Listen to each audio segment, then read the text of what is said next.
Batuta, no reciente, hace 2 meses, tiene un diagnóstico reciente también de diabetes tipo 2, está en tratamiento con 3 fármacos, no recuerda bien cuáles, pero uno de ellos es metformina, además está en tratamiento interdisciplinar para bajar de peso hace unos 7 meses, dice ella que tiene buenos resultados, pero su IMC es de 32, como antecedentes familiares se destaca que su mamá es hipotiroidea, también tiene antecedentes de una ACV, y tiene el padre fallecido por problemas de corazón. Trae un laboratorio que se los había solicitado su médico de cabecera, pero que no lo pudo ver, no la pudo seguir porque está en aislamiento por COVID, cosa que es muy común en estos tiempos, y bueno, está preocupada con esos laboratorios, le preocupa sobre todo el colesterol, los triglicéridos, y les cuenta que el colesterol malo no ha mejorado a pesar de que ella está en un tratamiento, ¿no? Interdisciplinar, que está haciendo todos los esfuerzos por cumplir con la dieta y que ha bajado de peso. Además quiere saber si puede tomar algún otro tipo de suplemento, esos que salen en la tele o que están en las dietéticas, porque las vecinas están tomando unas capsulitas que aparentemente andan muy bien, ¿sí? Así que bueno, la idea es tratar de responder estas cuestiones que trae Marta a la consulta y hacerlo de la manera más práctica, ¿sí? Obviamente que tenemos que centrarnos en resolver el problema principal, ¿sí? Vamos con la primera pregunta. ¿Sus cifras son realmente malas? La idea es interpretar el laboratorio, que ahora yo se los voy a mostrar, y que charlemos un poquito sobre eso y qué enfoque tenemos que tener. Tratar de categorizar a qué se debe su dislipemia, ¿sí? De explicar a qué se debe su dislipemia, descifrar si requiere tratamiento farmacológico o no, o si ha funcionado el tratamiento no farmacológico que ella comenta, y hacer un pequeño recorrido por los fármacos con los que contamos, destacando sobre todo las estatinas, ¿no? Que son la estrella en esta rotación, así como sobre todo en lo que concierne a dislipemia. Y después cómo se monitorea la respuesta, ¿sí? Vamos a tratar de estas respuestas tenerlas lo más clara posible. Este es el laboratorio que trae Marta, ¿lo ven bien? ¿Sí? Bueno, sí, fíjense que tiene un hemograma que está normal, ¿sí? Tiene una hemoglobina normal, tiene unos leucocitos que están dentro de parámetros con su fórmula, tiene una glucemia de ayuna de 175, con una glicosilada de 8,5, triglicérido de 220, un colesterol total de 260, con los LDL de 190, un HDL de 41, una TSH que está en 5,2, podríamos decir que levemente por encima de lo que es su valor de referencia, una creatinina normal y un hepatograma que está dentro de los valores, ¿sí? Bien, ¿qué les parece estas cifras? ¿Son realmente malas? ¿Cuál es la respuesta que tenemos que darle a un paciente cuando nos muestra un laboratorio en donde le preocupan sobre todo los lípidos? Para mí los valores de colesterol más que nada son los más Claro. fuera de rango, digamos, y la glucemia también, que a pesar de estar tratada con 3 fármacos, la tiene por encima de los valores de referencia. Bien, muy bien. Vemos cosas medias descontroladas, ¿no? Sí, para mí las cifras son malas porque aparte está tratada para diabetes con metformina y aún así sigue siendo muy alto. Bien, muy bien. Y ¿a dónde iría el enfoque? ¿A qué nos referimos cuando decimos, che, esto es malo, este colesterol es realmente malo? ¿En dónde tenemos que ir a hacer el énfasis? ¿Qué nos preocupa de esto? Los hábitos de la persona. HDL muy baja. Bueno, ahí también hay otro. muy alto. Pero que El riesgo aumentado de aterosclerosis que ella ya cardiovascular. tiene por aparte ser diabética. muy bien. El tema con los lípidos, lo mismo pasa, ustedes ya tuvieron la vez, sí, nos conocemos de ahí, me parece, con algunos. Pasa lo mismo que con los niveles de TA, ¿sí? En los últimos años ha tenido un enfoque que no tiene que ver con un valor, digamos, de números, sino que tiene que ver con el riesgo cardiovascular global. Entonces yo voy a tener valores de lípidos que van a significar o van a ser más o menos buenos en función del riesgo cardiovascular global de cada paciente, ¿sí? Entonces, puedo encontrarme con pacientes en donde, por la definición, puedo ver valores de lípidos normales, pero su riesgo cardiovascular global es tan malo que esos valores de lípidos todavía van a estar fuera del objetivo deseado, ¿se entiende? Entonces, la idea de las dislipemias es volverlos a pensar, como hicimos con la hipertensión, como un verdadero factor de riesgo cardiovascular, y dentro de todos los factores de riesgo cardiovascular, este es uno de los más malos, sobre todo el más malo ¿para qué? Para determinar qué evento cardiovascular. Y los coronarios agudos y los cerebrovasculares. Exactamente, todos, pero en especial la cardiopatía isquémica, ¿no? De hecho, la relación, es decir, el descubrimiento de los factores de riesgo como tal, nace a partir de este enfoque, ¿no? De ver las placas de ateroma, de cómo los lípidos terminaban siendo los culpables de esta cardiopatía isquémica, ¿sí? Tienen un lugar muy ganado como factores de riesgo, es decir, tenemos que tenerle mucho respeto y tenemos que ser realmente muy intensivos y enfáticos en su tratamiento, ¿sí? Pero siempre ligado al riesgo cardiovascular y entender, no a un valor numérico absoluto por sí solito, sino siempre primando el enfoque de riesgo cardiovascular, ¿sí? Esto es un poco, ya seguramente les suena, cómo son los scores de riesgo y cómo se va a ir posicionando las diferentes estrategias terapéuticas en relación a las metas y los umbrales, digamos, de tratamiento, pero bueno, la idea era justamente volver a pensar en la dislipemia como factor de riesgo cardiovascular, como ya hicieron un recorrido en la vez, ¿sí? Bien, ¿cómo provoca enfermedad cardiovascular? Esto, la idea no es detenernos, pero tenemos distintos lípidos, ¿no? ¿Cuál de ellos son los más relevantes para la enfermedad cardiovascular? ¿Qué es lo que ustedes conocen de eso? Les dejo El LDL y el imágenes. LDL. Bien, HDL. los LDL, ¿sí? ¿Y por qué? Porque el LDL en teoría es el conocido como colesterol malo, que es el que produce la aterosclerosis básicamente, y el HDL en cambio es el conocido como bueno, porque remueve el colesterol. ¿A dónde Para poder detectarlo. lo remueve, Mica? Lo remueve de las arterias. Está muy bien, Mica, lo que dice. El HDL es el bueno porque tiene la función de hacer lo que es la circulación reversa del colesterol, ¿no? Nosotros tenemos dos fuentes endógenas, digamos, de lo que es lípido, ¿no? Por un lado, la de la dieta, la intestinal, ¿sí? En donde está representado sobre todo por los kilomistrones, el kilomistrón remanente, todo eso va a parar al hígado, pero el hígado ahí también va a seguir produciendo lípidos y todo eso la idea es llevarlo a los tejidos, ¿no? Como fuente energética, ustedes ya eso lo recuerdan, me imagino, de alguno de los años, y a medida que esos lípidos van sufriendo proceso de lipólisis, metabolización, va perdiendo sobre todo contenidos de triglicéridos y van quedando cargados de colesterol, ¿no? Es como que el colesterol nadie lo quiere, ¿sí o no? Y encima si sobra y tengo alta concentración en la sangre, ¿qué pasa? La ApoB, que es la proteína, ¿no? Que la marca y que le permite el transporte, tiene alta afinidad por lo que es el endotelio, entonces cuando sobra, ¿qué hace? La internaliza, ¿no? Y ahí viene uno de los pilares, digamos, una de las tantas cuestiones fisiopatológicas para lo que es la placa de ateroma, ¿no? Los macrófagos y todo eso, ¿sí?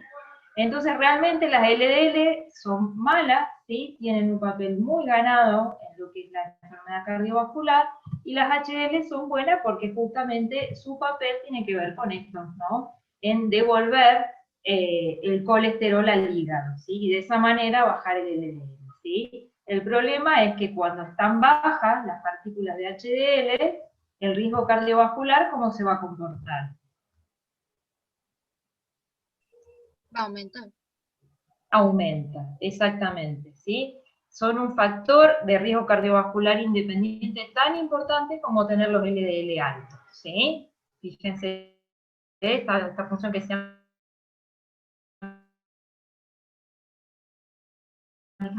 es tan importante, tienen un riesgo cardiovascular elevado, sumado a que por lo general el HDL bajo se encuentra en pacientes en donde comparten otros factores de riesgo, ¿sí? Los diabéticos, y los hipertensos también, y los obesos sobre todo, ¿sí?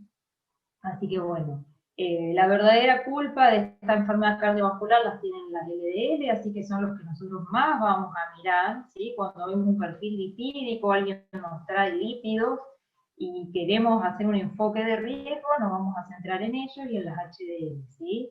Por eso todo el arsenal terapéutico y todas las estrategias de tratamiento están enfocadas en las LDL, ¿sí? Después, ¿los triglicéridos traen problemas o no traen problemas? Sí, Uh-huh. ¿De qué forma? ¿Cuál sería el problema de tener los triglicéridos elevados?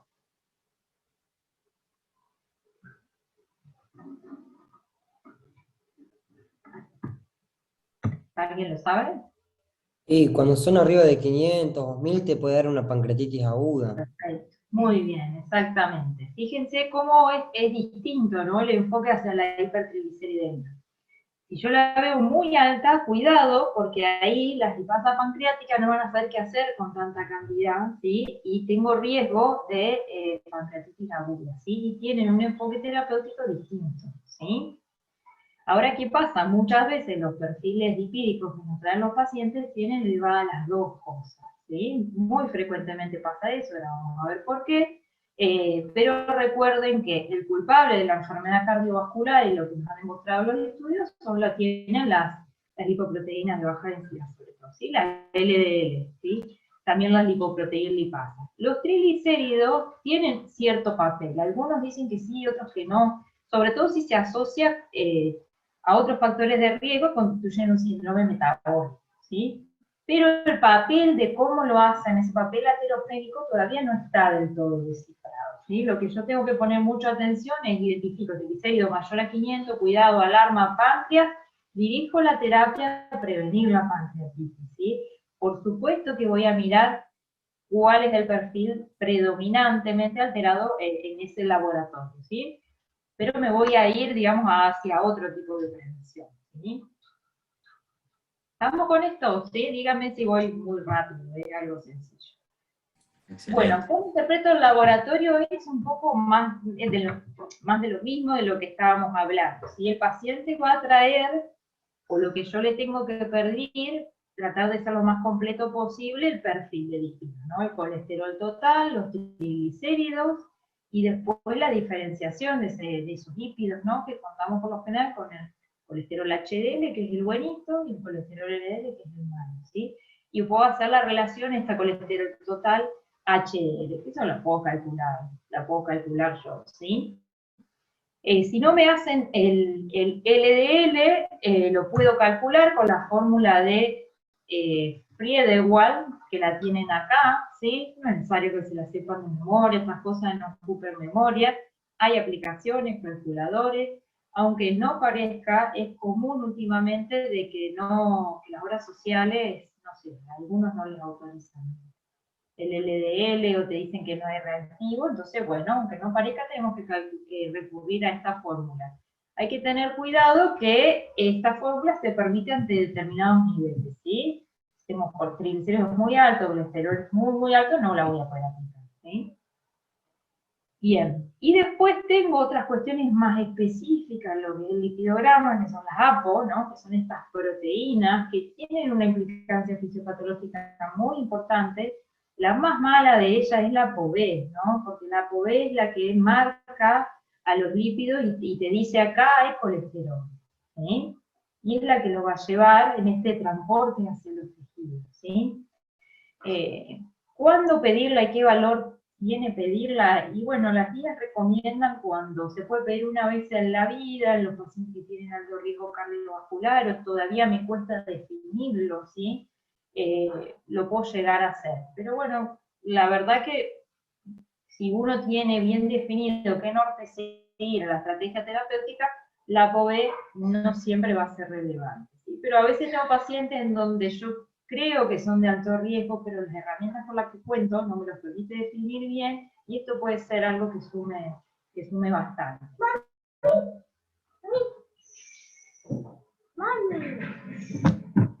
Bueno, seguimos con esto y vamos a tratar de responder otra de las preguntas que habíamos dejado de la situación clínica. Y que una vez que nosotros vemos el laboratorio, ¿no? Lo vuelvo para atrás porque lo vamos a necesitar, es lo siguiente que tenemos que definir, ¿sí? Bueno, vemos el labo y tenemos que decir, bueno, ¿qué tipo de dislipemia tiene Marta? Esto tiene un porqué también.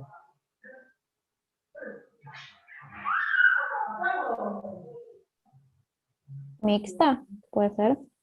Puede ser mixta, ¿sí? ¿Están de acuerdo? Sí, porque tiene los dos aumentados, el colesterol y los triglicéridos también. Bien. Tiene los dos componentes, o sea, tiene los lípidos no tanto mal, si los miramos, por donde los miremos no tan bueno. Pero por supuesto que de todos estos, el que más asusta, ¿cuál es? El colesterol. El LDL, bien. Si tengo una dislipemia mixta, predomina la hipercolesterolemia, ¿sí? Pero sí, yo coincido con ustedes, fíjate conmigo. ¿Implicancia tiene categorizar o clasificar una dislipemia así de esta manera? Lo más común es que yo me encuentre sobre todo en los pacientes adultos, como las características de Marta, que me encuentre con los lípidos de esta manera. Y cuando los veo así, ¿qué implicancia tiene? Es decir, ¿qué es lo segundo que tengo que responder? ¿Qué es esto? ¿A qué se debe su dislipemia? ¿Sí o no? Claro, el tema es que cuando es mixta no predomina por ejemplo, una obesidad o alguna causa así. Mauro, te escucho muy bajito. Que me refería que cuando es mixta no puede ser, o sea, a expensa de la obesidad, por ejemplo, que tenga los dos aumentados y a expensa de uno, pensar en alguna patología en particular que te lleve a uno de los dos. Muy bien. Está muy bien lo que dice Mauro. Cuando yo veo esos trastornos así tan importantes y que afectan todos los componentes de los lípidos que yo puedo medir, y tengo que tratar de ir a enfocarme para este lado, ¿sí? De la secundaria. Probablemente esta paciente pueda tener quizás algún componente de lo adquirido, pero quizás hay algún factor secundario que realmente está haciendo implicancia en todo el metabolismo lipídico, en donde tenga que ir a poner bien el ojo para ir a corregir, ¿no? Ejemplo en Marta tenemos la diabetes, ¿no? Y ojo con el hipotiroidismo y los lípidos, ¿sí? Ojo con eso, que muchas veces los pacientes no corrigen y corrijo la función tiroidea y todo la verdad que mejora bastante, sobre todo con los triglicéridos. Y después, si no encuentro ninguno de estos factores que los expliquen, y tengo un listado de causas primarias, ¿no? Y en donde los niveles del colesterol o de los triglicéridos también me pueden ser orientadoras ante qué tipo de dislipemia, si sospecho una primaria, me puedo encontrar, ¿sí? Pero a grandes rasgos, cuando veo algo mixto, puede ser una secundaria, o sea, tengo que inmediatamente ir a descartar causas secundarias, si no las encuentro o están completamente corregidas, pensar en las primarias, ¿sí? Y el comportamiento de cada una de ellas permite inferir a qué tipo de dislipemia tiene. Y de esta vamos a charlar brevemente sobre alguna que es muy importante porque es la que yo tengo que hacer, tengo que tener mucho énfasis en corregir, ¿sí? ¿Cuándo se sospecha una dislipemia primaria? ¿Cuándo creen ustedes? Acá yo les dejo un pequeño cuadrito, pero las dislipemias primarias las sospechamos fundamentalmente en quiénes. Y por ahí en personas más jóvenes, con valores altos de colesterol, como dice ahí, que no responden a la dieta y el tratamiento por ahí con estatina. Perfecto, muy bien. Tienen antecedentes familiares también de... Muy bien, muy bien. Y cuando hablamos de jóvenes de cuántos años.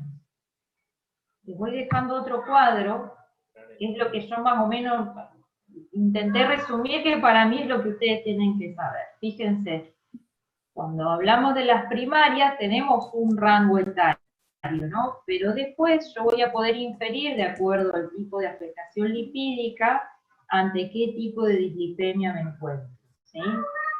Pero, sobre todo tengo, y estoy obligado a sospechar una primaria, si yo tengo un paciente muy joven, o si tengo un paciente joven infartado, ¿sí? O que tiene familiares con antecedentes cardiovasculares jóvenes y que relatan una historia de dislipemia de difícil control, ¿sí? Y obviamente que estamos hablando de valores de colesterol elevados, severos, ¿sí? Y sobre todo a las dislipemias primarias me refiero a tener mucho respeto a cuál de todas. De todas estas que están en este cuadrito, que para mí son las que tienen que saber, ¿a cuál le tendrían más respeto? Y a la que afecta más chiquitos desde el nacimiento. Claro, la Ajá. familiar. Familiar. Exactamente. La hipercolesterolemia familiar, ¿sí? La famosa HF, ¿sí? Por suerte la que se manifiesta en los chiquitos, sí, pues, hoy en día hay hasta un enfoque de hacer, no sé cómo lo darán en pediatría, pero hay un enfoque que está tendiendo hasta hacer screening o por lo menos pedir lípidos en los adolescentes y tiene que ver con esto, con la hipercolesterolemia familiar, ¿sí? Fíjense que voy a encontrar en un 50% familiares de primer grado afecto, ¿sí? No necesariamente voy a tener otros factores de riesgo cardiovasculares presentes, y fíjense los niveles de colesterol con los que me puedo encontrar. Por ende, la cardiopatía isquémica, que es el evento más temido, lo voy a tener en edades jóvenes, ¿sí? Porque esto se empieza a manifestar desde el nacimiento. ¿Por qué? Porque el problema es genético, ¿no? Y es monogénico, ¿sí? Entonces, este gen afecto lo que determina es que haya un defecto en el receptor del LDL. Entonces, no lo quiere ni el hígado al LDL, entonces estamos en un verdadero problema con esto. Entonces, la aterosclerosis que genera es realmente muy severa, ¿sí? Este tipo de hipercolesterolemia ha llevado y ha dado lugar a las nuevas terapias lípidos que tienen que ver con los biológicos, ¿sí? Tienen un lugar ganado hoy en día, no es menor, ¿sí? Si bien esto es más del manejo del especialista en lípido, pero un paciente que tiene una hipercolesterolemia familiar y que ustedes lo puedan detectar, realmente fíjense que le pueden llegar a estar cambiando su morbo y mortalidad a largo plazo, porque estamos hablando de pacientes jóvenes y contamos hoy en día con terapias que son efectivas, ¿sí? Más caras, más complejas, pero es una población que hay que identificar, seguir y tratarla, ¿sí? Es decir, este paciente en el que yo sospeche que tiene una hipercolesterolemia familiar, no lo manden a caminar solamente, ¿sí? No le digan, che, baja de peso solamente, ¿sí? Porque eso no me va a alcanzar. Recuerden su patogenia, ¿sí? Pero bueno, por suerte, la más común que se nos presenta en la consulta es la poligénica, ¿sí? No tengo un solo gen culpable, sino que tengo varios genes, difícil de explicar su fisiopatología porque hay un problema con el aumento de la síntesis, con el problema en el aclaramiento. Son pacientes que desarrollan enfermedad cardiovascular un poco más avanzada en la adultez, pero, y fíjense, las cifras son un poco más similares a las que trae Marta, ¿sí? Y la poligénica se caracteriza, a diferencia de la hiperlipemia familiar combinada, en donde otra vez el que predomina es el LDL, ¿sí? Puedo tener familiares, pero no tanto como lo veo en la familiar, y es poligénica, ¿sí? ¿De quién la tenemos que diferenciar? De la combinada. ¿Cuál es la combinada? Y en la que el paciente me trae o LDL elevado, o con o sin triglicéridos elevados, por el HDL bajo, en la que le doy tratamiento, le doy medidas, y después me viene con los triglicéridos elevados y no los LDL, como que va variando su perfil lipídico, ¿sí? Esa es la combinada y es bastante común, ¿sí? También obviamente que tiene riesgo de eventos cardiovasculares y también pueden estar afectados los familiares que son poligénicas, ¿sí? Estas son las que más, de las dislipemias primarias, para mí las que más tienen que saber, ¿sí? Tienen, ¿por qué? Por su impacto a nivel cardiovascular, porque son frecuentes, ¿sí? Y fíjense que es bastante sencillo con pequeños datos orientadores, ¿sí? Recuerden que la hipercolesterolemia familiar también la puedo sospechar al examen físico si encuentro qué cosa.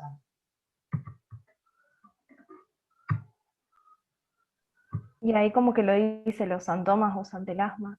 Entelasma, claro. Exactamente. Si yo veo esa, y ya casi póngale el sello, ¿sí? Que es una familiar, que es por lo menos una familiar, ¿sí? Monogénica. Así que mucho cuidado, ¿sí? Esos pacientes que ustedes le ven eso, los antelasmas, eso cuidado, mucho énfasis en el tratamiento, muchas veces son jóvenes. Bueno, esto es más de lo mismo que les dije. Les decía hoy, fíjense que a lo largo de los años se fueron identificando, un poco estudiando, un poco, tomó su lugar la fisiopatología y tiene que ver con el tratamiento, esta molécula, ¿sí? Esta proteína que está mutada, hoy en día esa proteína es el blanco terapéutico en los biológicos, ¿sí? Así que bueno, está bueno que se cuente con otra opción. Bueno. Después para las hipertrigliceridemias, esto están presentes, no son las más comunes, pero están. Les dejo esta como dentro de las más comunes. Bien. Ahora nos vamos a responder la otra pregunta para Marta. Dijimos que sus cifras eran malas, porque estamos hablando de una paciente con un riesgo cardiovascular que a ojo, ¿cómo lo ven ustedes? Ustedes que ya saben calcular riesgo cardiovascular. Y alto. Alto. Muy alto. Entre alto Sí, y muy muy alto, ¿sí? Dependiendo con qué score lo mire, cómo se lo calcule, me voy a encontrar en esa categoría. Entonces, con sus antecedentes y sus comorbilidades, ya puedo decir que sus cifras son malas. Y la siguiente pregunta es si requiere tratamiento. Sí, Sí, sí. Lleva tratamiento. sí, sí, ¿Sí? lleva. Estamos hablando que venimos de ver de la importancia de corregir los factores de riesgo cardiovasculares, así que una vez que los detecto, en realidad si yo pido lípidos es para detectarlos e inmediatamente tratarlos, ¿sí? De hecho, una de las medidas terapéuticas en prevención primaria que realmente tienen un lugar muy ganado, muy probado a nivel de la evidencia, vieron que yo siempre les hablo de la evidencia, indiscutible con las estatinas realmente. Bueno, ahora, esto simplemente es un poco para volver a decirles que no es que vamos a hablar de cifras malas, sino que vamos a hablar de riesgo cardiovascular. De acuerdo al riesgo cardiovascular, vamos a ser más o menos intensos en el tratamiento, ¿sí? Intensivo quiere decir, de acuerdo al riesgo cardiovascular, de entrada dar tratamiento farmacológico y a su vez ese tratamiento farmacológico va a tener un grado de intensidad, ¿sí? Entonces, no vamos a hablar solamente de cifras, sino que vamos a hablar de riesgo cardiovascular y vamos a hablar de intensidad de tratamiento, ¿sí? ¿Qué tenemos que tener en cuenta antes de pensar o calcular el riesgo cardiovascular o tener presente algunos datos que por sí mismos nos están diciendo, che, no calcules nada, porque esto ya significa riesgo cardiovascular alto, que seguramente ustedes algo lo recuerdan, pero las condiciones de alto riesgo cardiovascular, fíjense cómo tener un LDL mayor a 190 es malo, ¿sí? Ya es de alto riesgo cardiovascular, ni hablarse de enfermedades inflamatorias de base, los trasplantados, el síndrome metabólico. Esta parte de la aterosclerosis subclínica, un poco en discusión, pero tiene un lugar ganado en el tratamiento farmacológico, pero un poco en discusión. Es decir, es el paciente que no tuvo el evento, pero que tiene algo de daño, ¿sí? Le hice un ecoestrés o una mamografía y salió mal, tiene enfermedad periférica. ¿Por qué digo discutido? Porque en realidad los métodos para el cálculo de esto son discutidos, ¿sí? La angiotac coronaria tiene indicaciones muy precisas, no es que yo salgo a pedir un calcio coronario, un angiotac coronario a cualquier paciente, ¿sí? Es como que son métodos que todavía tienen un lugar muy importante, pero en la predicción de riesgo cardiovascular no es algo que yo lo voy a hacer y va a estar sumamente accesible, ¿sí? Su interpretación también va a tener que tener, digamos, una interpretación cuidadosa, ¿sí? Y hablar aquel que ya tiene el evento, ese paciente ni lo meto a un calculador de riesgo porque ese paciente pertenece a la categoría de prevención secundaria, ¿sí? Es decir, ese paciente va a estar en muy alto riesgo cardiovascular o alto o riesgo crítico, ¿sí? Así que ese paciente de por vida va a tener tratamiento, ¿sí? Para mantener los lípidos lo más bajos posible, ¿sí? Entonces, siguiendo la línea del riesgo cardiovascular, recuerden, revisamos todas estas condiciones, si están presentes alguna de todas estas condiciones, o si mi paciente ya tuvo un evento cardiovascular, listo, no se discute, ¿eh?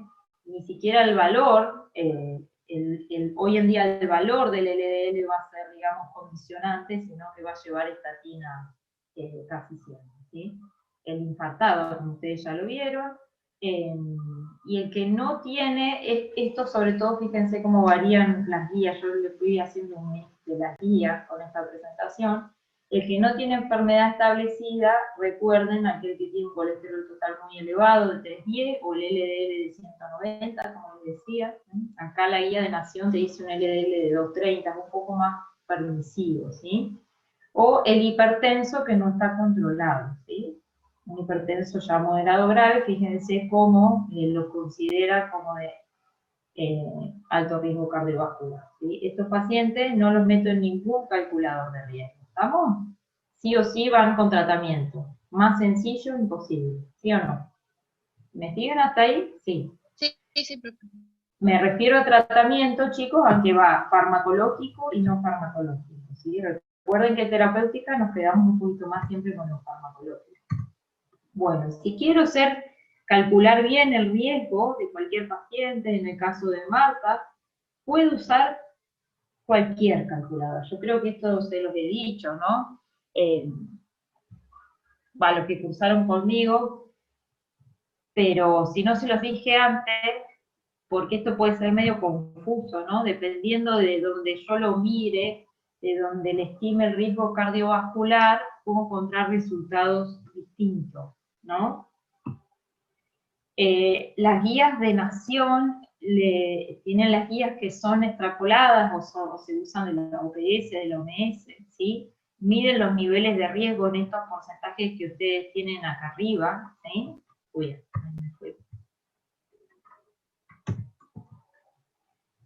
Divide a los pacientes en fumadores y no fumadores, bueno, tiene como variable, por supuesto, la edad, la TA, porque dijimos que cuando ya está descontrolada por sí misma significa alto riesgo, y los niveles de colesterol total, ¿sí? Yo les dejé acá el link, porque les dije, hoy en día la vida, los dispositivos y las aplicaciones vienen a facilitarnos todo. Este cálculo que yo les hice ahí está sacado de este link que está acá arriba, ¿sí? Fíjense qué sencillo, pueden usar las tablas, pero es un poco más sencillo porque cargan las variables y acá más o menos se las detalla, ¿sí? Y fíjense, como ustedes bien habían calculado, tiene un alto riesgo cardiovascular, ¿sí? De todas estas variables, ¿cuál les parece a ustedes que es la que también la identifica Marta como alto riesgo cardiovascular?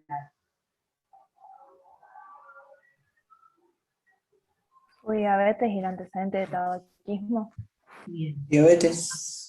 La diabetes, perfecto. La diabetes, ustedes se pueden encontrar, por ejemplo, otros scores, pues, pueden usar cualquiera. Yo les dejé este ejemplo, creo que antes, en las otras diapositivas, les puse el score, este por ejemplo es el score, ¿sí? Cómo se lo clasifica. Usen cualquiera, ¿sí? Los más, por ejemplo, los cardiólogos usan mucho el score. Fíjense que casi todas las guías, ¿no? Si hacemos una analogía con hipertensión, tenemos el score por todos lados, ¿sí? ¿Se acuerdan el score con mayúsculas? Sí. Profe, Vale. además como que ya tenías diabetes y ya era riesgo alto, digamos, con la diabetes cero no se te clasificaba como riesgo alto. Mauro, no escuché. Sí, diabetes significa alto riesgo cardiovascular. Claro, eso iba, que era independiente Por sí de solito, otro, ¿sí? por sí solo era riesgo. De hecho, hace unos años las guías de lípidos fueron cambiando, ¿no? Siempre les digo lo mismo, pero que bueno, es la realidad.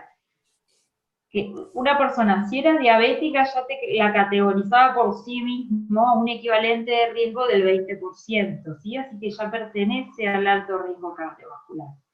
¿Qué es lo que ha pasado? Yo también tengo diferentes categorías de diabéticos, ¿no? Tengo el diabético muy dañado, ¿no? El que ya tiene enfermedad renal crónica, por ejemplo, ¿no?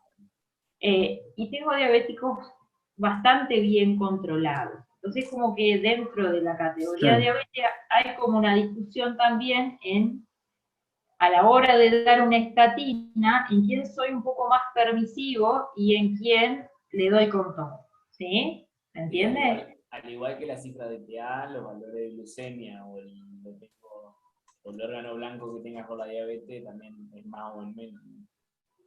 Perfecto, Claro. es muy parecido, es muy parecido. De hecho, las Además, últimas, sí, no, nada, iba a decir que además, por ejemplo, cuando ya tenían un daño a órgano blanco, o sea, una condición clínica asociada, ya directamente, según lo que aprendimos una vez, era muy alto riesgo, ¿no? es muy alto riesgo, exactamente. Por eso, lo que yo tengo que, si yo voy a usar esta estimación de riesgo, agréguenle la otra información que este score no pide, ¿no? A ver si hay microalbuminuria, ¿sí? O como veníamos hablando antes, trato de mirar bien esto, ¿no? Estas otras condiciones, si no tengo un daño subclínico, ¿sí? Como decía Mauro, como habíamos visto en hipertensión, pero en este caso para diabetes, ¿sí? ¿En quién se puede ser más permisivo? Depende del enfoque, porque la verdad que el Ministerio de Salud, los argentinos tienen un enfoque, los europeos son un poco muy intensivos en lo que es el tema de las dislipemias, los americanos un poco que también, entonces cada tanto van renovando, pero sí hay diabéticos jóvenes que están bien controlados, que no tienen daño de órgano blanco, en donde eso puedo llegar a ser un poco más permisivo, pero tiene que ser joven, ¿sí? Obviamente que estos calculadores de riesgo están hechos para los mayores de 40, ¿no? Si yo tengo un diabético menor de 40 y como que lo quiero meter en esta categoría de riesgo, me va a costar un poco. En ese tipo de pacientes jóvenes bien controlados, puedo llegar a ser un poco más permisivo, ¿sí? ¿Por qué les cuento esto? Porque la idea es tratar de, como siempre decimos, estos son guías, son estimadores, ¿sí? Son poblacionales, son estudios epidemiológicos, pero después yo siempre tengo que individualizar la cuestión, ¿sí? Entonces, recuerden esto, la diabetes es una categoría de alto riesgo, hay que tenerle mucho respeto, pero en el medio también tenemos distintos tipos de diabéticos y en donde en algunos tengo que ser muy intensivo con el tratamiento y en otros, que se encuentran en el otro extremo, ser un poco más permisivo. Nada más que eso. ¿Por qué les digo esto? En las guías de cardio, por ahí, pueden llegar a encontrar algunas consideraciones con esto. Para mí, con que me digan que el diabético es de alto riesgo, me alcanza. Bueno. Ahora sí, vamos a ver, estamos de acuerdo que le vamos a dar el tratamiento, ¿no? A Marta, que tiene un montón de factores de riesgo cardiovasculares, algunos de ellos ya están en tratamiento, por lo que nos contó, y la idea es respetar lo que tenemos que hacer y lo que vimos en el manejo de los factores de riesgo cardiovascular, que es tratar a todos ellos, ¿sí?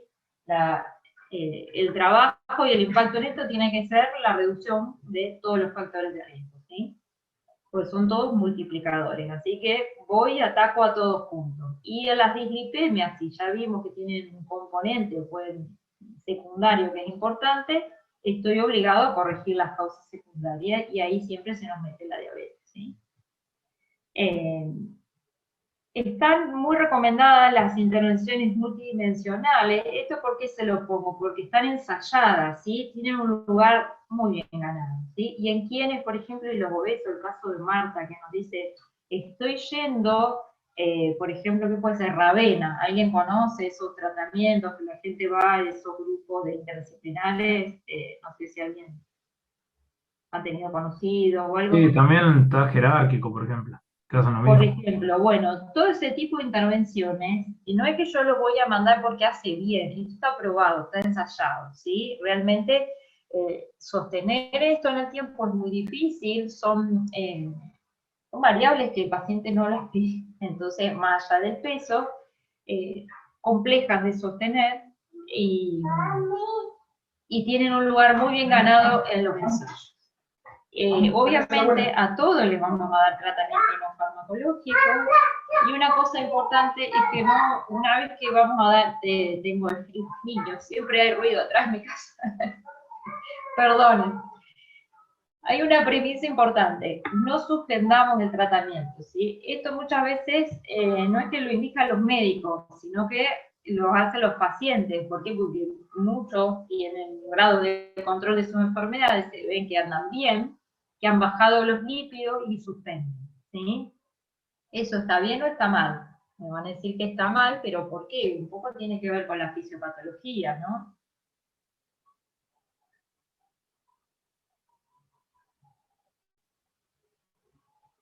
Profe, el tema es que están controlados porque están tratados, esa sería la lógica, digamos. Perfecto. Si vos lo dejas de tratar, va a tener, obviamente, en el momento no va a sentir nada, pero en los 20, 30 días, 2 meses va a volver con el mismo nivel de...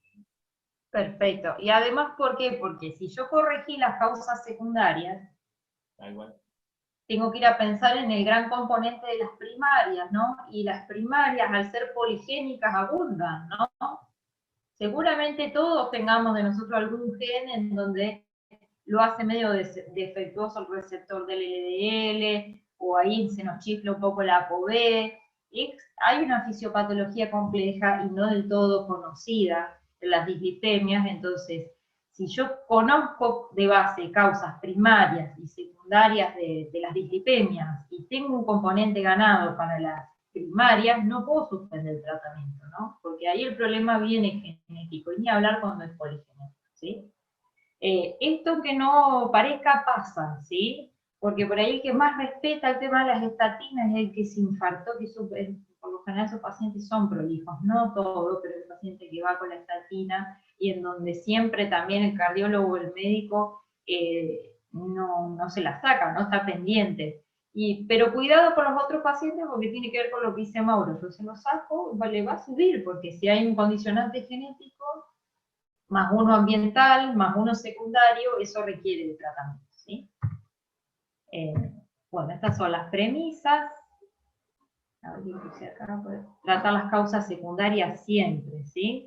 En el caso de Marta, donde tendríamos que ir a revisar bien cómo está su tratamiento de la diabetes, ¿no? A grandes rasgos, ¿cómo está? Mal controlada. Por los niveles... ¿No usaba como 3 fármacos?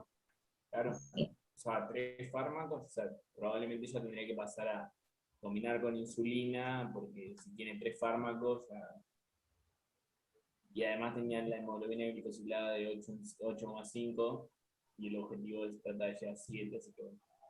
Bien, muy bien. Tiene una glicada de 8,5 fuera de objetivo, pero bueno, recuerden que nos contaba que era de reciente diagnóstico, pero tiene 3 fármacos, ¿no? Probablemente vino con una afectación bastante importante. Y lo que estaría bueno, ustedes ahora que están viendo toda la parte de endocrino, el tratamiento de diabetes ya lo vieron con Juan y Diego. Sí.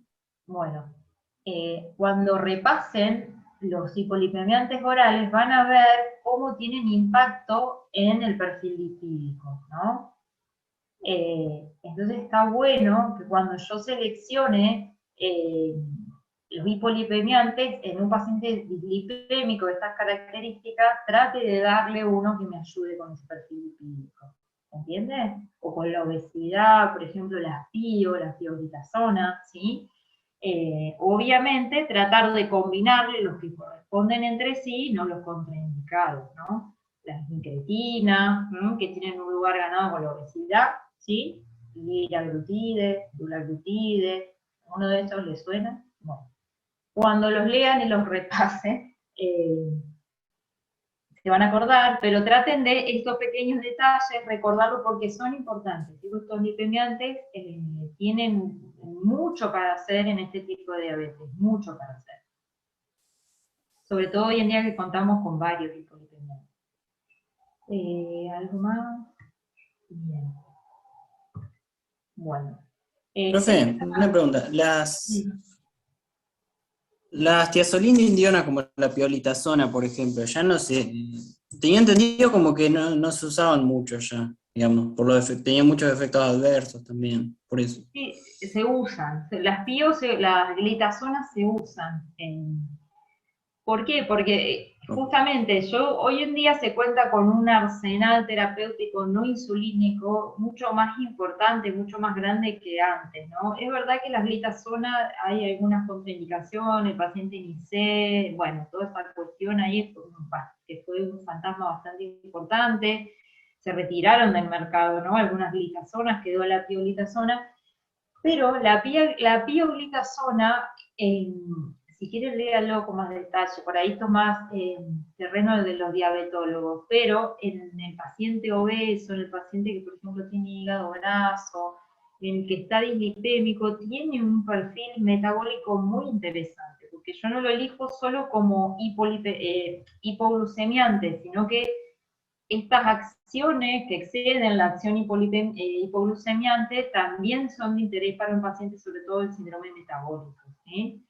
Por seguridad, por supuesto, teniendo la metformina es la estrella, la diabetes, porque además, así que hagamos la analogía con la hipertensión, como hicimos la B, que era en la PRI, acá tenemos la estatina, la diabetes tenemos la metformina, porque tienen un lugar ganado en riesgo cardiovascular, ¿sí?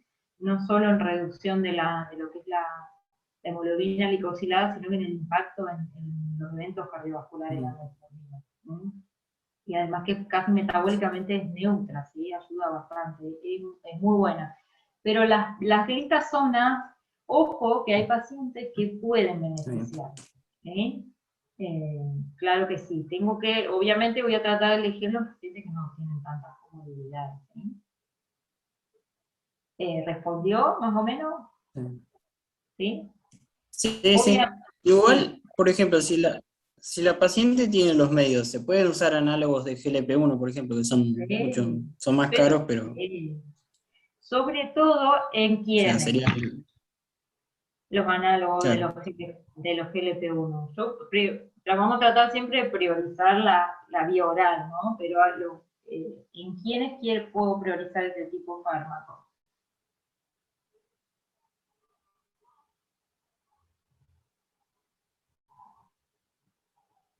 ¿Insuficiencia renal? En insuficiencia renal los puede usar, sí. Tengo que mirar hasta dónde me permite el clearance. Un clearance de hasta 30 siempre te va a dejar. Los obesos, ¿sí? Por eso, cuando ustedes estudien los hipoglucemiantes, lo que tienen que saber es, bueno, ya estamos mezclando las clases, pero todo se trata con todo, igualmente. Tienen que saber hasta cuánto pueden ayudarnos a bajar la hemoglobina glicosilada y cuáles son los otros efectos metabólicos. ¿Qué es esto? Los lípidos, en el INC, ojo con eso, porque muchas veces se los está eligiendo porque van a mejorar el síndrome metabólico de la obesidad, corregir eso más que un efecto de hipoglucemia. ¿Sí? ¿Se respondió más o menos?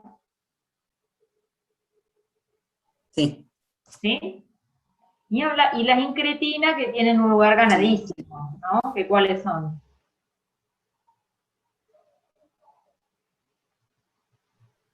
¿Se acuerdan? Sí. La saxa, la vildagliptina, ¿se acuerdan de eso?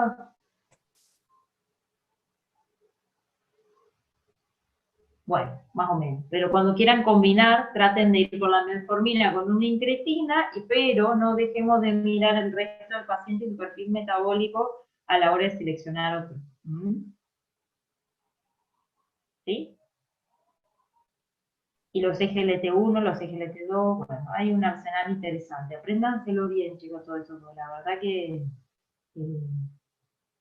son importantes y traten de hacerse un cuadrito con esto que yo les decía, ¿sí? Para el mecanismo de acción, cuánto me bajan la hemoglobina glicosilada y los otros efectos, ¿sí? Que me permiten seleccionar, así como hacíamos con los antihipertensivos, y bueno, a ver, si tiene insuficiencia renal, o no le voy a poder dar esto, o si tiene gota, no le voy a poner una tiacida, bueno, de qué se puede beneficiar con los hipoglucemias. Bueno, ¿qué hacemos con el tema de los lípidos, no? Bueno, acá hay enfoques, ¿sí? Las grandes guías, las europeas sobre todo, nos plantean este enfoque que tiene que ver con metas y objetivos terapéuticos, ¿sí?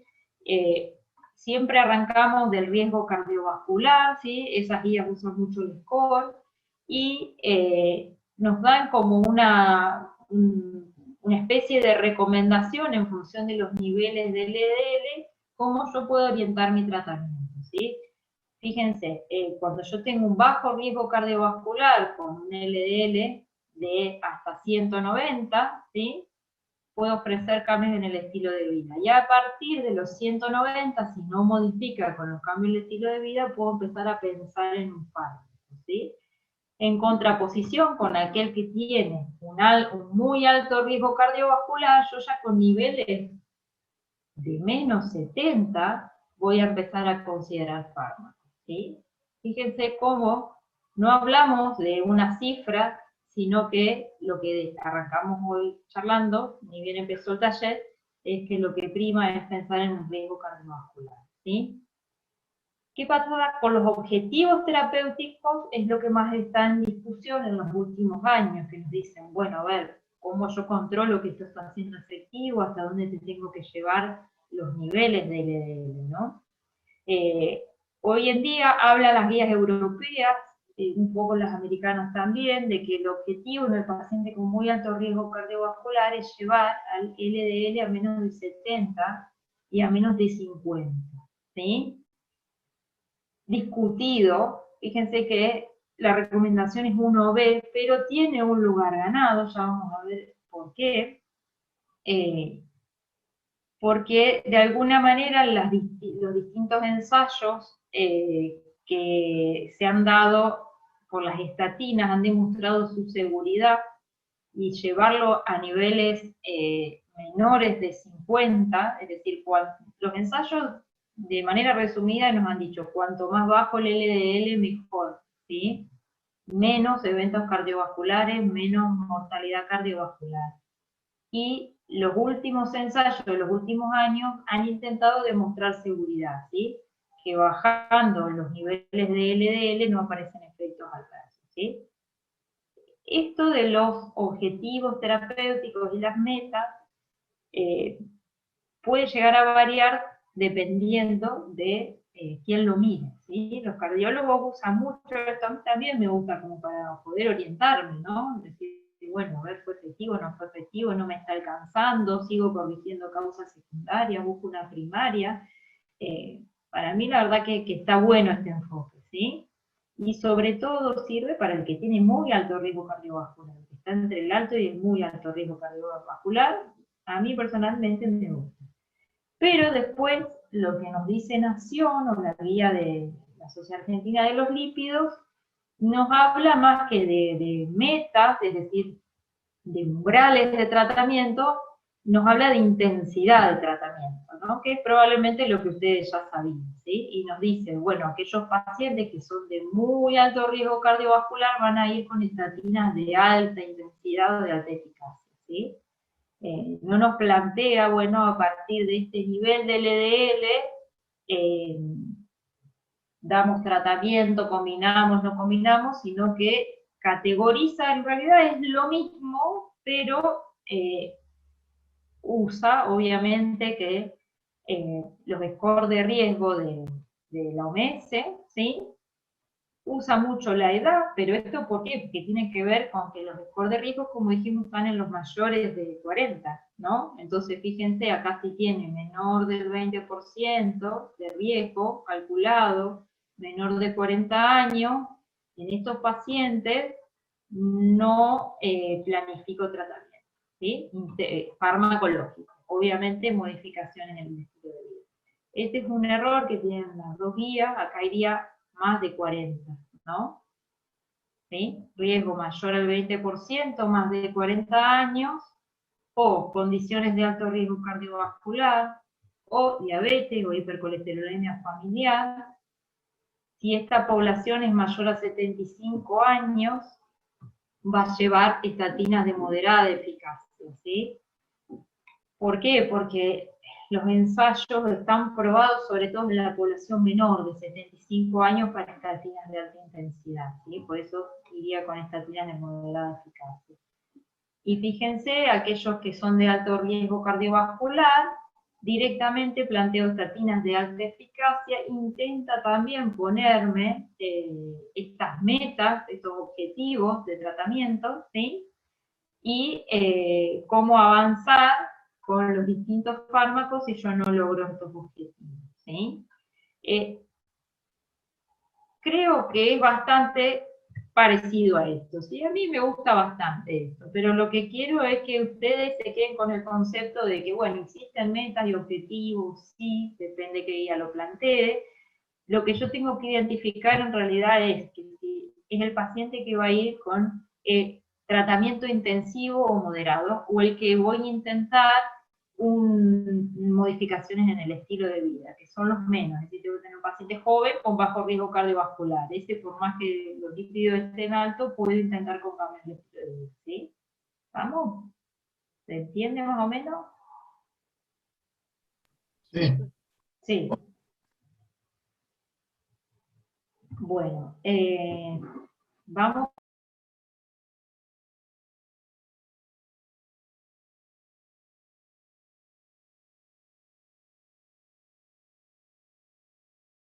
Profe, se mutió. Silenciaste el micrófono, profe.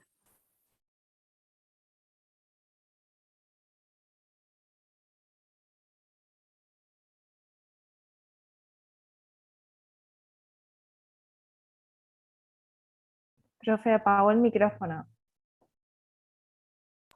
Ahí está, Ahí ahora está. sí. Bueno, no sé qué hice, que estoy con el micrófono. Bien. Anda medio lento. Bueno. Las intervenciones farmacológicas. Esto las tienen, el chico las tienen que saber de pe a pa, como les dije, con hipertensión, seguramente. Porque les puede aparecer en un examen escrito. Yo no soy tan mala de tomarlo así, pero en realidad su impacto está medido, ¿no? Fíjense con los cambios en los hábitos alimenticios, cuánto pueden llegar a bajar, o la reducción de 10 kilos de peso, bueno, todas estas cosas no me quiero detener porque se las vamos a indicar a todos y por eso también estas intervenciones multidimensionales son tan importantes porque de alguna manera permiten controlar esto mejor, ¿sí? Pero intentemos responder en si en Marta funcionaron, ¿qué hacemos con eso? Hola, Marta. Hola, mi amor. ¿Qué estás haciendo? Está dando clase, prendiendo la luz. Bueno, un poco se los puse ahí.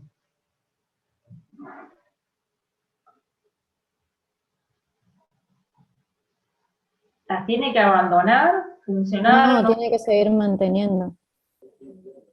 Tiene que seguir, sí.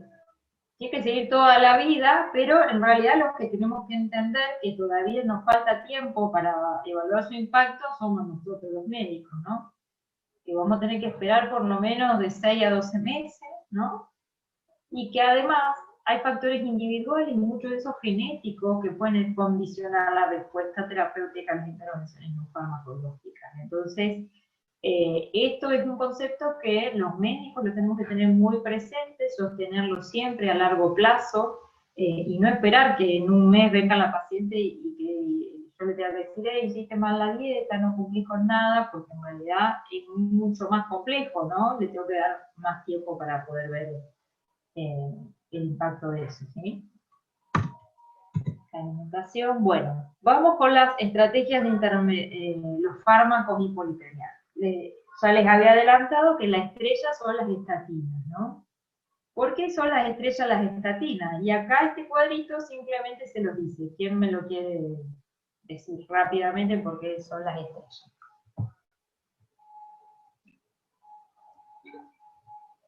Porque son las que más reducen el LDL. Exactamente. Son las que más reducen el LDL de todas las opciones de hipolipemiantes, son las que más me bajan, ¿sí? Fíjense que las otras, después le sigue el ezetimibe, ¿sí? Y fíjense cómo los fibratos en realidad lo bajan también, pero tienen un poder hipolipemiante más en las hipertrigliceridemias, ¿no? Lo mismo que estos famosos omega 3 que toman las capsulitas algunos, ¿no? Compran ahí en la farmacia, le cuenta a la vecina, fíjense que por ahí son medidas un poco más a implementar o acompañantes cuando yo tengo hipertrigliceridemia. Pero las estatinas van a ser siempre de primera línea y primera opción terapéutica cuando se toleran, porque son las que más nos bajan el colesterol malo, ¿no? Estamos hablando de que el más malo era el LDL, por ende, es el culpable de las placas de ateroma, de los infartos, es mi objetivo terapéutico, así que de todos los lípidos que me traiga mi paciente, si yo quiero modificar su riesgo cardiovascular, estatina, ¿sí? Acá les dejo este pequeño cuadrito de cómo son sus mecanismos de acción a grandes rasgos, otra vez la intensidad en los efectos de los lípidos y a grandes rasgos los efectos adversos más importantes, ¿sí? Estatinas. Esto, ya les decía, eran las estrellas, lugar muy bien ganado hace muchos años en distintos ensayos que logran reducir los episodios cardiovasculares en todos los niveles de riesgo cardiovascular y de manera independiente a la edad de género, ¿sí? Por ende, no dudemos, cuando un paciente tiene criterio de dar estatina, hay que darla, ¿sí? Están probadas contra placebo, eso es re importante, en prevención secundaria, la vieron en los infartos, ¿no? Como un paciente no puede dejar nunca en su vida dejar de tomar estatina, porque de manera dramática, como dice acá la diapo, reduce los eventos cardiovasculares. Y lo que se ha visto en los últimos años, esto es lo que les contaba, cuanto mayor es la reducción del riesgo de presentar enfermedad cardiovascular, tienen un papel un poco más ganado, mayor impacto, ¿sí? Son realmente seguras y se le añaden estos efectos pleiotrópicos. ¿Saben lo que son los efectos pleiotrópicos? Que también se describen para el enalapril, para los viejos. Que no solamente tiene el efecto hipolipemiante, sino que tiene otros efectos, por ejemplo, que mejora la disfunción endotelial, inhibe la inflamación vascular, y que por eso también se pueden dar en pacientes que no tengan el colesterol elevado. Exactamente, exactamente. Así que muy interesante desde el punto de vista fisiopatológico, ¿sí? La reducción, fíjense que es un rango que va del 18 al 55%, del 20 al 50%, que sepan eso, está muy bien, muy demostrada su impacto en la mortalidad y la progresión de la aterosclerosis, ¿sí? Han demostrado que pueden reducir o la regresión de la aterosclerosis y tienen un efecto adicional en reducir los triglicéridos, ¿sí? Marta tenía ahí los triglicéridos un poquito elevados, así que si yo opto por las estatinas, también le voy a pegar a los triglicéridos, más la corrección de las causas secundarias, y fíjense que también pueden elevar un cachito la HDL, cosa que nos vendría bastante bien, ¿sí? ¿Cómo las clasifico y qué es lo que más tengo que saber de las estatinas? Y tiene que ver con esto, ¿no? Con otra vez la estrategia que yo tengo para tratar la hipercolesterolemia, ¿sí? En la potencia que tengan en la reducción, ¿sí? Entonces se clasifican en aquellas que logran o alcanzan esa reducción mayor al 50%, aquellas que alcanzan entre el 30 y el 50%, y aquellas que son de baja potencia que llegan a un 30%, ¿sí? Entonces, a grandes rasgos tenemos estatinas de alta intensidad, que son la torva dosis de 40-80 o la ROSU de 20-40, ¿sí? Y lo importante de esta clasificación tiene que ver con esto que les decía, así que cuanto mayor es la potencia utilizada, mayor es la reducción de riesgo cardiovascular. ¿Sí? Entonces yo tengo alto riesgo cardiovascular, es sinónimo de estatina de alta potencia, ¿sí? Porque lo que quiero obligadamente es bajar ese riesgo cardiovascular. Las de moderada potencia,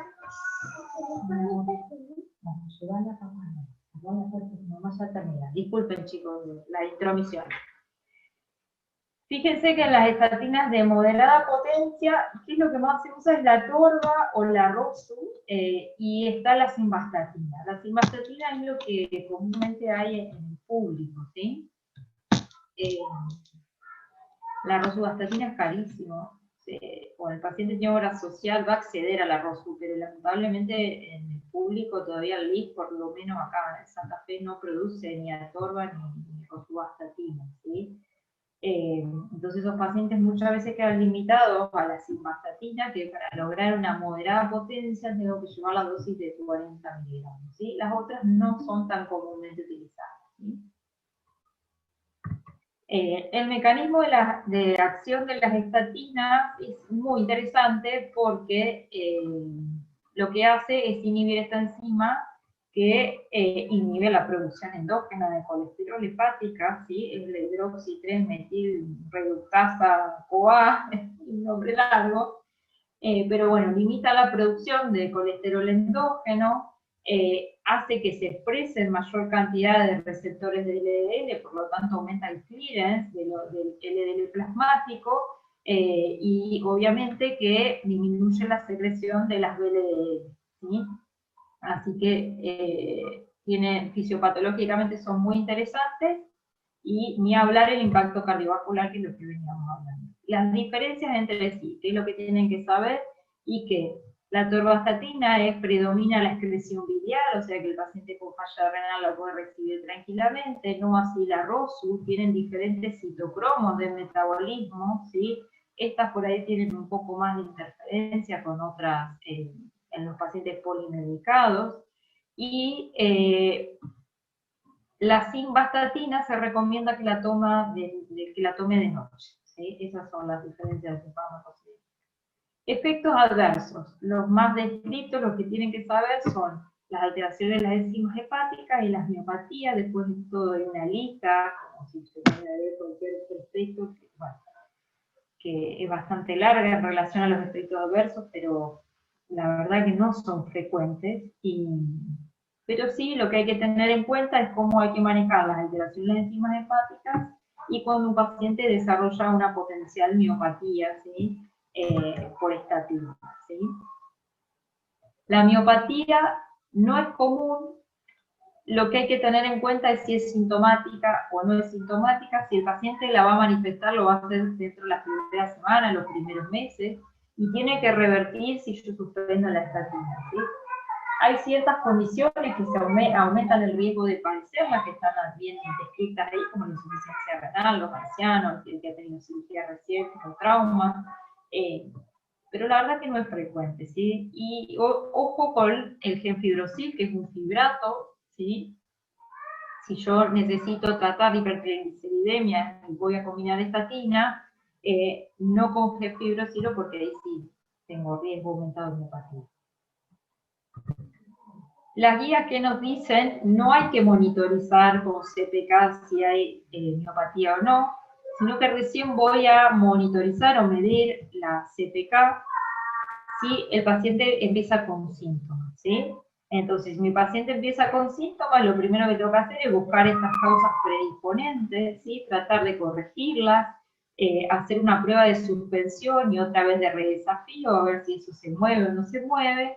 Y una vez que esté por encima, fíjense, de mayor a 5 veces de su límite superior de la normalidad, puedo evaluar suspender transitoriamente o cambiar de estatina, ¿sí? Siempre se prioriza dejarla.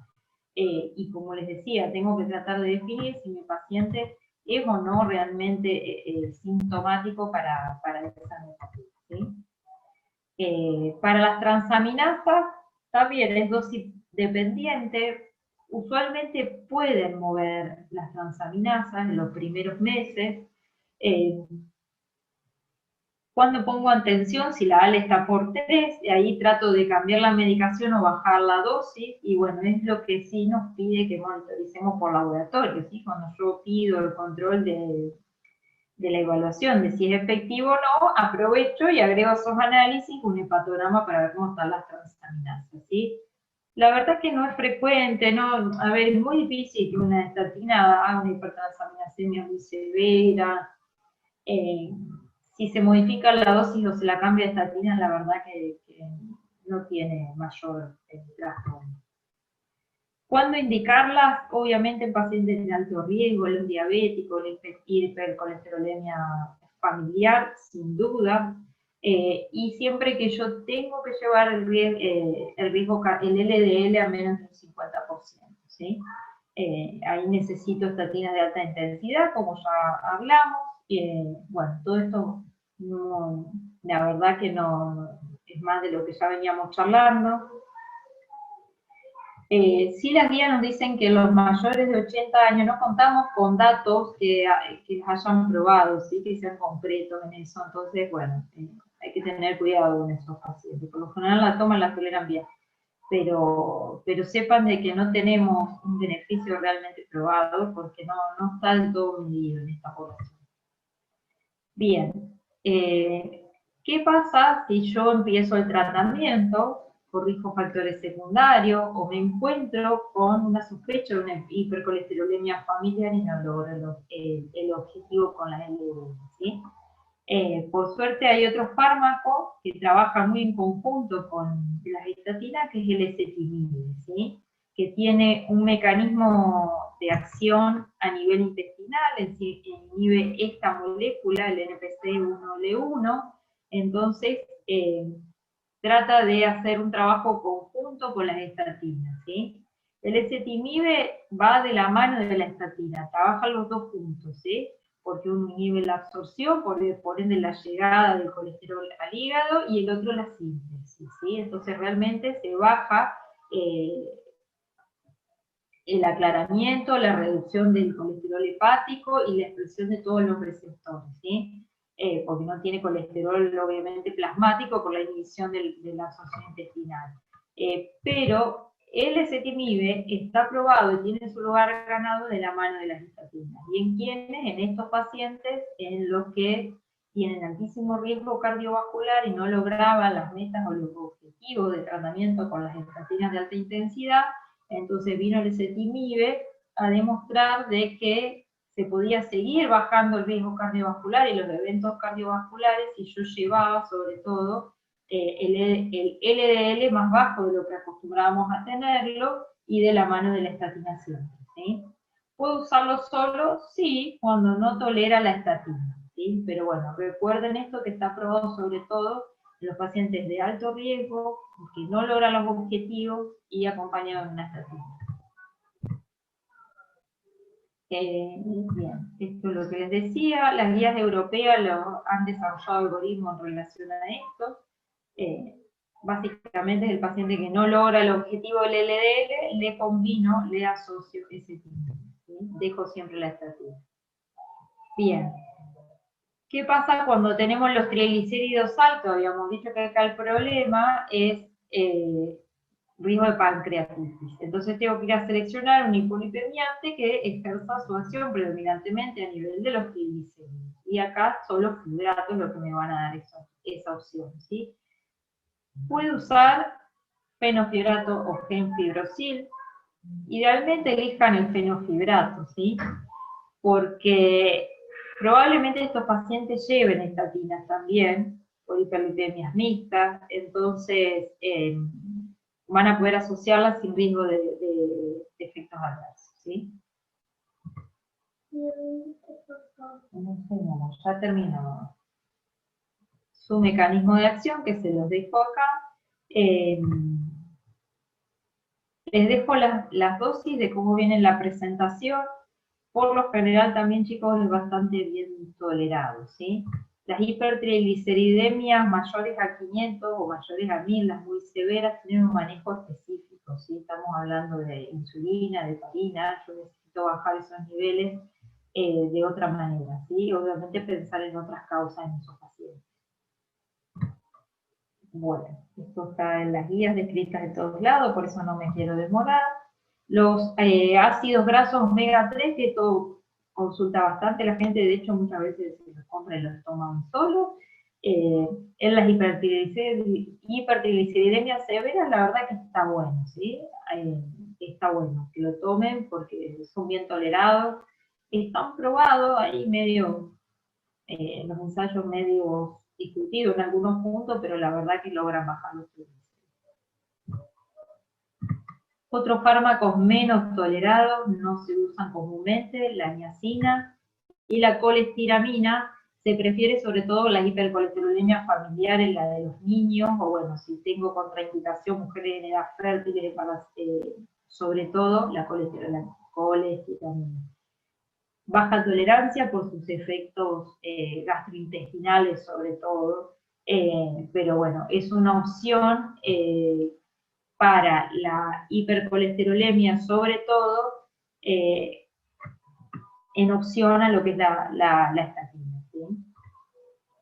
Y estos son los anticuerpos monoclonales que les comentaba hoy. Fíjense cuál es la molécula blanca, que es esta, y cuál es el lugar que tienen ganado en la hipercolesterolemia. ¿Sí?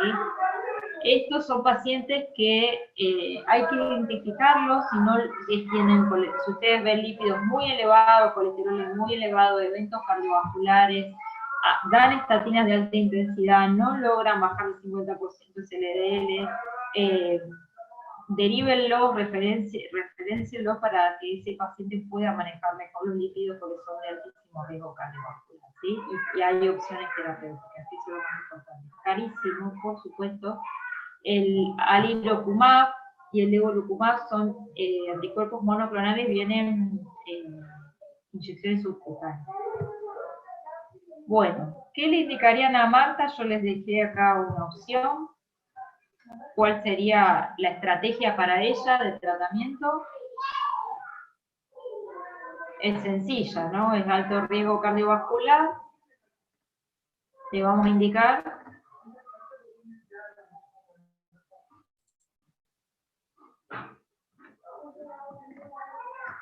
estatinas de alta potencia. Alta intensidad, ¿sí? Si no tiene daño de órgano blanco, controla bien, ¿puedo individualizarla una de moderada? Sí, puedo. Recuerden que la premisa es que tengo que tratar de bajar el 50% de ese LDL, ¿sí?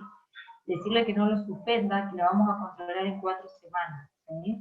Ese va a ser mi control. Le paso el hepatograma para ver si no movió las enzimas hepáticas, ¿sí?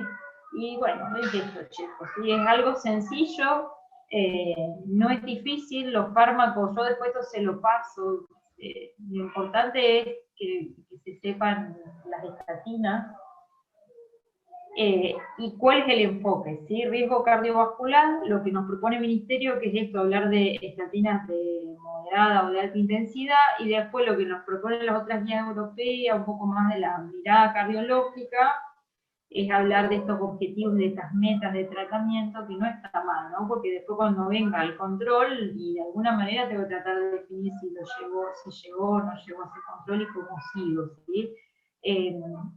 Y bueno, siempre el riesgo cardiovascular como premisa, y no las cifras, ¿sí? Como para decir, bueno, esto es bueno o malo, bueno, va a depender de tu riesgo cardiovascular. Así que bueno, chicos, estamos. Y mucho respeto a cuando sospecho hipercolesterolemia familiar. Y cuidado con eso. Muchos de los infartados quizás son pacientes con hipercolesterolemia familiar nunca estudiados, nunca tratados adecuadamente. ¿Sí? Son pacientes que nos han mandado, hace dieta, anda a caminar. Cuidado con eso. ¿Sí? Bueno, ¿preguntas, dudas? Sí, ¿en qué momento del día toma la medicación o es indistinto?